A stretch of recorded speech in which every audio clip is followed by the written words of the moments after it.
It's round 2 of 64 bourbons under $100, and we're in the $25 to $50 category. These are blind to us. You know how it goes. This is A. Cinnamon, grapey, oaky, yummy. A little earthy. Things that end in E. Melanie. I don't know her.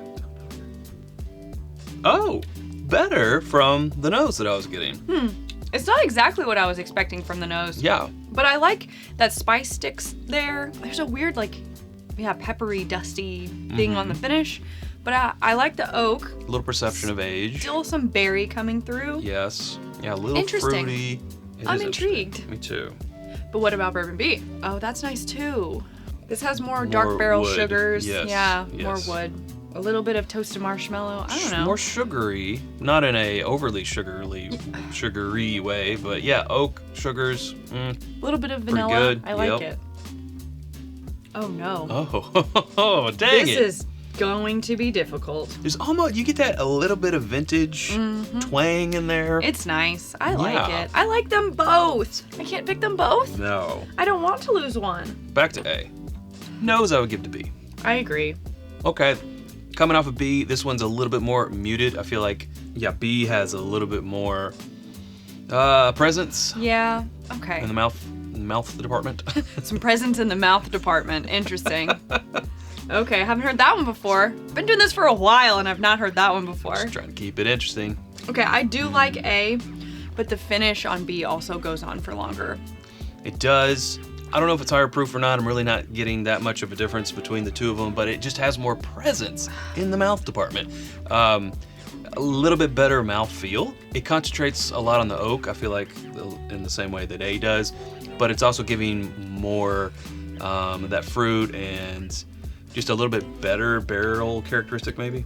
Like I said before, I like both of these, but I think B's bringing just a little bit more to the table in terms of the flavors are dialed up just a little bit. The finish is going on for longer, and I agree that we should give it to it in the nose category. So if we're scoring out of points of categories, it just won 3 out of 4 without me even thinking about it. Yeah, it's going B. Although A, really good. I'm looking forward to seeing. I can't wait to see what these are. I don't know what these are. So we chose to advance B, and we advanced Early Times Bottled in Bond. Nice. And it beat out Eagle Rare. Whoa. I feel like some people are going to have some things to say about that There will one. be some thoughts on this one. And that's okay. That's fine. That's okay. As we said, it was close. In hindsight, I like feel them like both. that fruitiness was the typical Buffalo Trace Buffalo grapey Trace berry. grapey cherry note, but it wasn't all that strong, I gotta admit. Yeah, like I said in the tasting, I like them both. Honestly, I could have seen both of these going farther. Yes. So this was a really good matchup. I know we've said that a few times. In terms of proof, maybe not the fairest. 100 over 90, yeah. But we also have a 10-year age statement versus a non-age stated. So I don't know. I feel like they each had something going for them. It could have been anyone's game. I really like that Early Times Bottled in Bond is pretty easy to find. So yeah, much easier than Eagle Rare usually. So I can't say that I'm upset. Oh, wow. I'm not upset. Okay. That's a good one. Well, hey, before we move on to our next episode, I want to pause and tell you about our home on the internet. It's whiskyambitions.com. It's where you get both of the t-shirts that we are wearing, hats, the Glencairns that we're drinking from, also our water glasses, rocks glasses, copitas, coins, bottle cut candles. There's more that's always coming soon at whiskyambitions.com. And you can become a patron at patreon.com/itsbourbonnight and join our community for as little as $1 a month. And that is where we release our exclusive barrel picks, the opportunity to get discounts on that merch or participate in those barrel picks depending on your tier, after the episode exclusives, except during this series, and more. All right, let's move it on to the next one.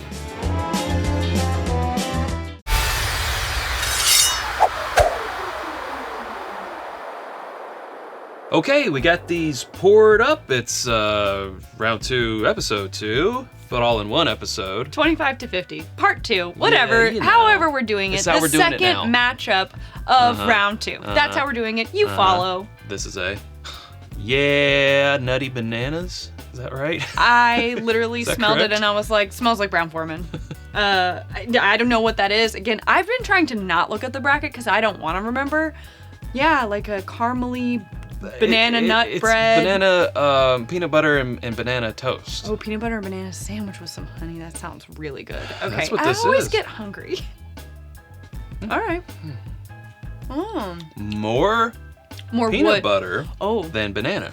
I don't know. It does have that like banana walnut thing going on and brown sugar. Well, you know, I'm very sensitive to banana, right? You are. I'm not getting a whole lot of that. I was on the nose, but on the palate, I really didn't. I got much more honey, a little bit of peanut butter, or barrel, which is the bread in the equation, right? I guess. All I was saying was like, I don't so much get peanut butter as I really get more of the wood influence on this one. Like even on the finish, the experience is a slightly drier and not necessarily in a bad way. It just makes me think that it could potentially have be a secondary finish, you know, in another barrel, right? It's giving me a little bit more of those woodsy, dry, a little bit more tannic. Yeah, I would put the honey in the barrel over that sort of nuttiness that I got in there. It does smell like a peanut butter and banana sandwich on wheat bread though, when you nose it. Yeah. So funny. How about you, B? Oh. Oh. Oh, I don't know. I thought I really liked A, and I do. It's very rich caramel. Delicate. Almost a little bit of butterscotch delicate, yeah. Can you be rich and delicate? I guess so. I mean, yeah. I think it's like rich and heavy, I would think is like a molten chocolate cake. But it could be rich and also delicate, I guess. Right? I don't know. Sure. This is our show, and we said it can be. Yeah, and this one's just got more that floral, dark, syrupy, but also delicate. It's taste. On the palate, though, I like it.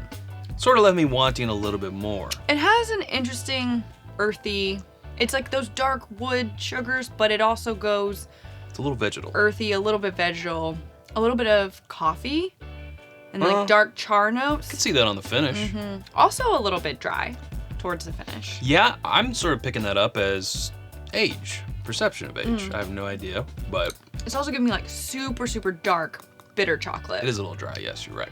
Well, we're gonna go back to A, see what B did to A. Ooh.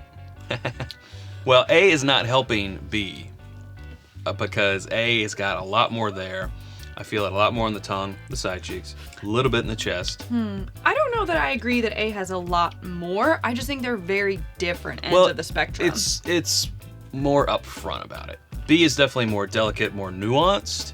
A is a little bit more in your face, but you know the downside of that sometimes is you have some rough edges when it's like all in your face. I don't feel like A really has any sharp edges. This is interesting because I'm having a little bit of the opposite experience where I feel like A is a little bit more delicate and balanced, but I like all the flavors a lot. I think B is a little bit more stronger, again, that like bitter dark chocolate coffee, but which is in your, like it is a strong flavor. Like when you just drink black coffee, you're like, whoa. Like if you're not ready for it, if you don't like that, then that might be a little bit too much for you. I appreciate the flavors and like the intensity for me, what I'm experiencing as that B is bringing, but I kind of feel like I think A is doing it better all around. Well, I mean, it doesn't matter all the word salad that we toss around. I'm still team A. Okay, me too. I was just sharing how my experience is different. No, the way you phrased it, it made it sound like I feel different. I'm on team A. Like, no, wait. So am I. I was just having a different experience. We're just describing it differently, yeah, but I've got to give it to A. Me too. All right. Well, at least we agree. Advancing for us is, 1792 Foolproof against Woodford Double Oak. I was so wrong. I said I thought A was Brown Foreman. B was actually the Brown Foreman, and I didn't pick that up. Sazerac and Brown Foreman. Okay.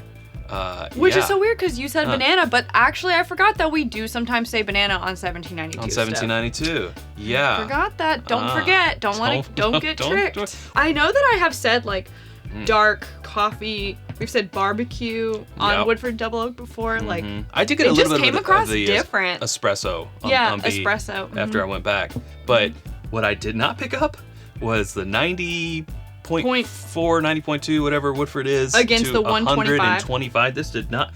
Tell me this is 125. It doesn't come as a surprise to me, the result, but the journey to get there was a little surprising. It is, and that's, again, why we do these things blind. That's why we do it. So there we go. Hey, if you haven't subscribed to us already, you can do so by clicking right up here. There's suggestions of other videos down here. Hope to see you over there in one of those. Thanks, Sarah. Thanks, Chad. We'll see you all next time. Until then, drink more bourbon. Bye.